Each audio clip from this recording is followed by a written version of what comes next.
Começar a gravar. Aí começou. E aí, pessoal do nono ano, vamos começar nossa aula de hoje. Vamos lá. Aqui eu tô resolvendo o PET 1, né? Nono ano.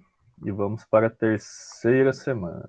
Vamos lá, vamos descer a segunda semana, terceira semana. Só lembrando que quem perdeu alguma semana aí tá lá no YouTube. É só acessar meu canal, dar um like lá, se inscrever para o professor ganhar bastante dinheiro depois com as aulas. Então vamos lá. Unidade temática. Os processos de independência nas Américas. Então, obviamente, a gente vai estudar como os países da América se tornaram independentes de Portugal, Espanha, Inglaterra e outros países, né, da Europa. Objeto de conhecimento. Conceitos de Estado, nação, território, governo e país para o entendimento dos conflitos e tensões. Então, o que é um Estado? O que é uma nação? Então, tem diferença, tá? É território.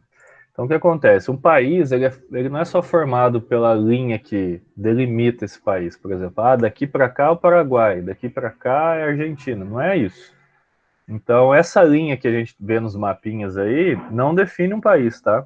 Tanto é que vários outros países até hoje contestam algumas regiões fora desses limites por meio que entender que essas pessoas que moram fora dos limites têm muito mais afinidade culturalmente com as pessoas do outro lado da fronteira. Então, esse negócio de demarcar o país certinho com linhas, isso aí é uma coisa assim moderna, tá? Uma coisa que não faz tanto tempo que existe. Normalmente, o que define um país? É a cultura, a língua, a educação, que é a educação que a gente tem como base, né? E vários outros costumes, danças, que vêm também da cultura, mas só que são características daquele país. Por exemplo, pessoas aqui do Sudeste, igual a gente tem um certo tipo de cultura, que a cultura nossa é bem, digamos assim, estadual, né? Que a gente chama de cultura mineira. Então, o jeito de falar, as comidas, as festas típicas, como festas de Santos, São João, essas festinhas assim, são da cultura nossa, tá? O próprio clima da região, a Minas Gerais por inteiro, costuma ser um pouco mais frio que os outros estados. Não estou falando de todos os municípios, tá? Tem município que é bem quente. Mas como Minas Gerais é um relevo bem montanhoso, então costuma ser as cidades serem mais frias. Então, isso também gera alguns aspectos culturais. Por exemplo, a festa junina, que celebra, querendo ou não, a colheita, né, do milho, do feijão, que é colhido nessa época, ela é uma celebração do começo do inverno, que é essa colheita.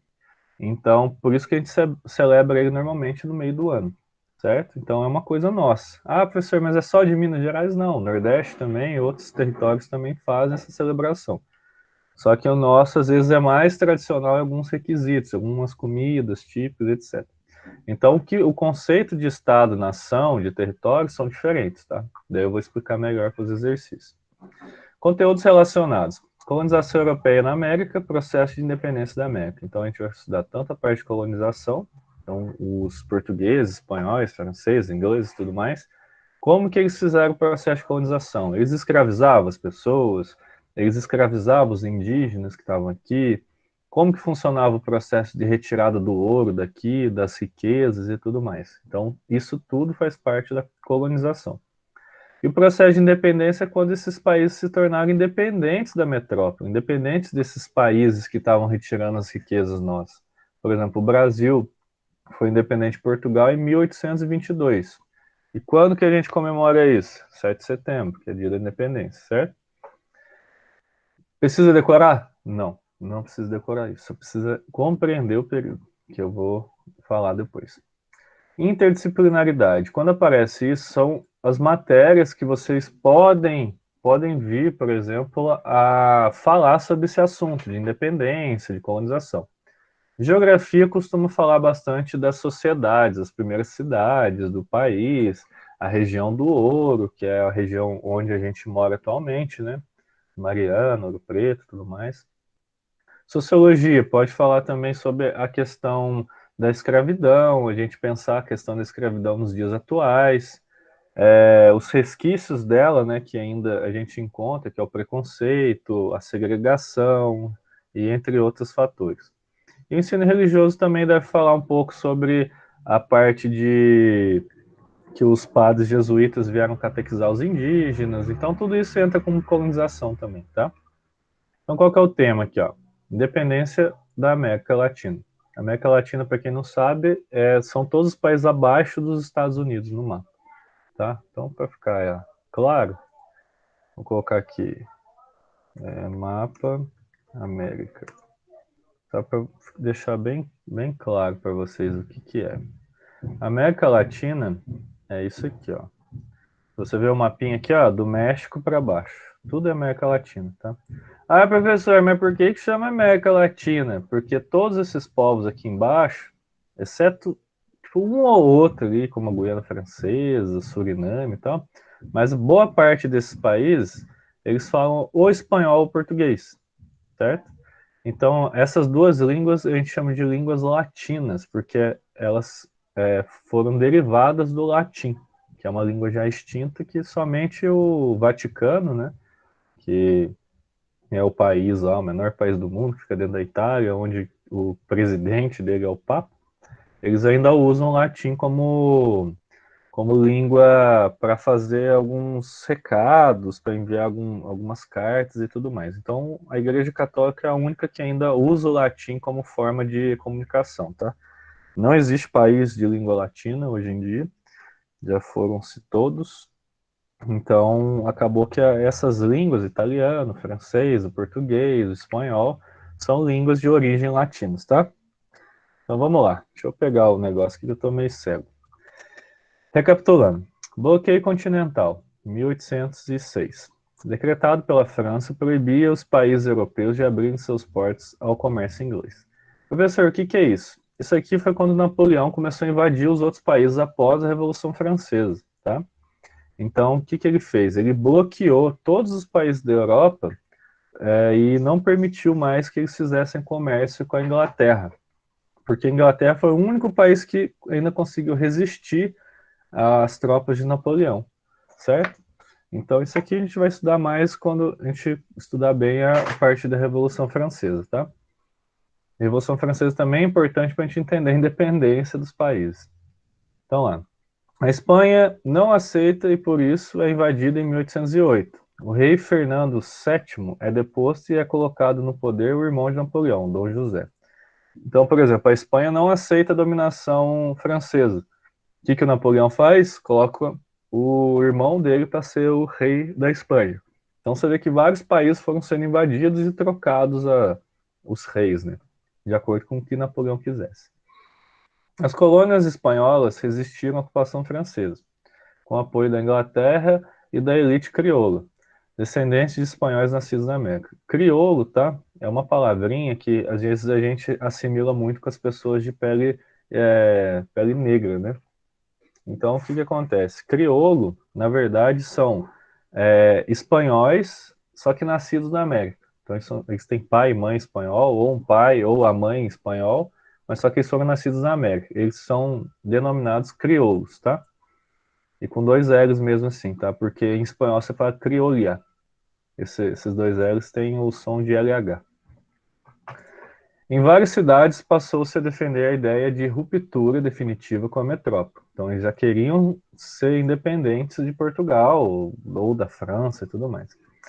Isso contrariava os interesses dos chapetones. Quem eram os chapetones? Espanhóis que viviam na América, representando os interesses da coroa espanhola.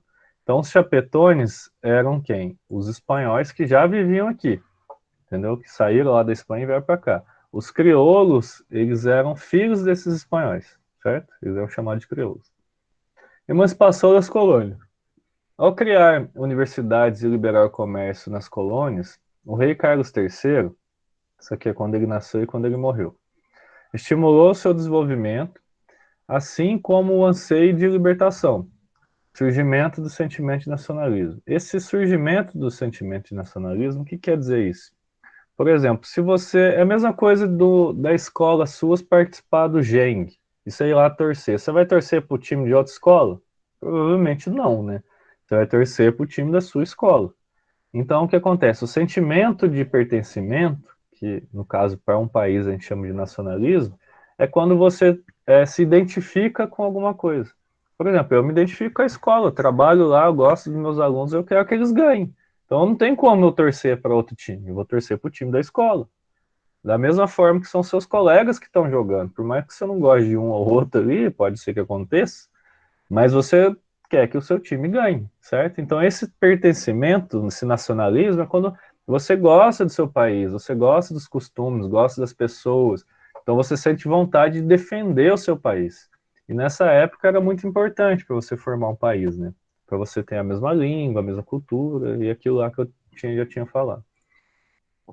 A ocupação da Espanha pelas tropas de Napoleão enfraqueceu o controle da metrópole sobre as colônias. Gradativamente, o sentimento de nacionalismo ia se fortalecendo e se espalhando pela América Latina. O rei espanhol Fernando VII chegou a pedir ajuda para a Santa Aliança, organização da qual a Espanha participava e que se reservava o direito de intervir nas colônias. Mas os Estados Unidos e a Inglaterra se opuseram à intervenção, reconhecendo a independência das colônias espanholas. Aos Estados Unidos interessava conter a influência europeia na América, enquanto que, para os ingleses, a abertura de novos mercados consumidores era extremamente atraente. Então, para os ingleses era bom, porque como eles não eram países dependentes da Europa, então eles poderiam vender mais mercadorias. E para os Estados Unidos era bom, porque daí estimulava outros países a se tornar independentes e ser parceiros deles. Então, para os dois países eram bom o negócio, entendeu? Dos países serem independentes aqui na América. Sem a ajuda da Santa Aliança, desculpa, o domínio da Espanha e na América chegou ao fim. Então, para você ver aqui como é pertinho, o Brasil se tornou independente de Portugal em 1822, certo? Olha aqui quando começou o bloqueio continental. Então, tipo, foi num espaço curto de tempo. Os Estados Unidos já era independente nessa época. Se não me engano, os Estados Unidos foi independente em 1776, tá? Então, os países tendo sua independência, ficava mais fácil o comércio, os Estados Unidos ia ter ali mais alguns países parceiros e tudo mais. Então, para a Inglaterra e para os Estados Unidos era bom. Vamos para as atividades. Se vocês não entenderem alguma coisa, vocês podem falar, tá? Pode abrir o áudio aí e perguntar. Vamos lá, atividades. Número 1. Durante os processos de independência da América Espanhola, dois grupos se destacaram como os principais protagonistas e adversários durante os confrontos. Cite os dois protagonistas e suas principais características. Então, os dois protagonistas eram aqueles dois que eu comentei aqui em cima. Para quem não está lembrado, ó, eram os crioulos, certo? Descendentes de espanhóis nascidos na América, e os chapetones, que eram espanhóis mesmos, só que estavam morando, viviam aqui na América, certo? Então, por que os dois, um não gostava do outro? Primeiro, os chapetones, eles defendiam ainda que as colônias fossem colônias. Então, eles defendiam a exploração das pessoas, defendiam que aquele país ainda pertencia à Espanha, o país não, o território, né, pertencia à Espanha. Já os crioulos não, os crioulos já tinham a ideia de quê? De se tornar independentes da Espanha, né? Então, o que eles queriam? Eles queriam fundar um país, porque fundando um país eles teriam mais regalias, entenderam? Por exemplo, um crioulo lá que trabalhava na administração de algum órgão lá, do governo, por exemplo, a parte de visto, ver se as pessoas poderiam entrar ou não na colônia. Se fosse um país independente, ele poderia ganhar mais, ele poderia ter um cargo maior, tudo mais. Já para os chapetones não era interessante, porque como eles eram espanhóis, eles iam perder as minas de ouro, por exemplo, eles iam perder os escravos que eles tinham lá, então eles iam perder muita coisa. Por isso que os dois grupos eram o quê? Rivais, eles confrontavam. Então lá, cite dois protagonistas e suas principais características. Os dois protagonistas são os crioulos e os chapetones. E quais eram as principais características? Os crioulos defendiam a independência dos territórios ou das colônias, enquanto os chapetones defendiam a permanência da colônia em relação à metrópole, que era a Espanha, né? Deu para entender ou ficou confuso? Pode falar aí. Deu pra entender certinho. Deu? Deu para Fran, tá de entender. boa?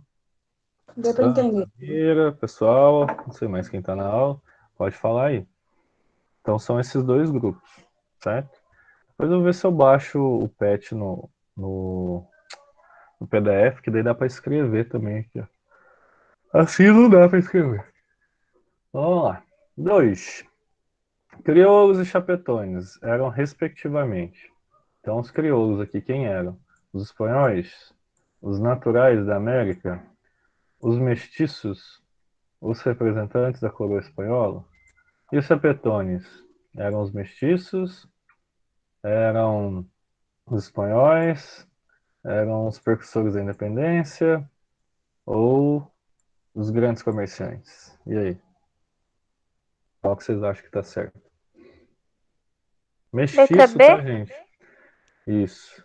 B. Mestiço, para quem não sabe, são pessoas que dão origem ao quê? Por exemplo, um índio com espanhol, ou um negro com índio, ou um negro com branco. Então, daí eles chamavam de mestiços, tá? Eram pessoas que se mesclavam, que se uniam para dar origem a uma outra pessoa. Então, aqui, ó, é a letra B, certo?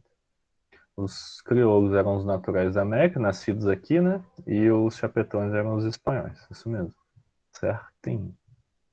E já vamos para a semana 4, aí pra você ver, nem exercício tem direito, né? Depois a gente já vai para a semana 4. Como a gente não pode apressar muito, vamos parar por aqui. Deu para entender mais ou menos como que funcionou o processo? Vocês têm alguma dúvida do texto? Pode falar aí. Ou tá tranquilo? Vocês já entenderam tudo? Como Tá vocês nunca têm tranquilo, deu pra entender pergunta, a matéria toda já. né? Tá bom. Deixa eu só parar a apresentação aqui para o vídeo. Isso.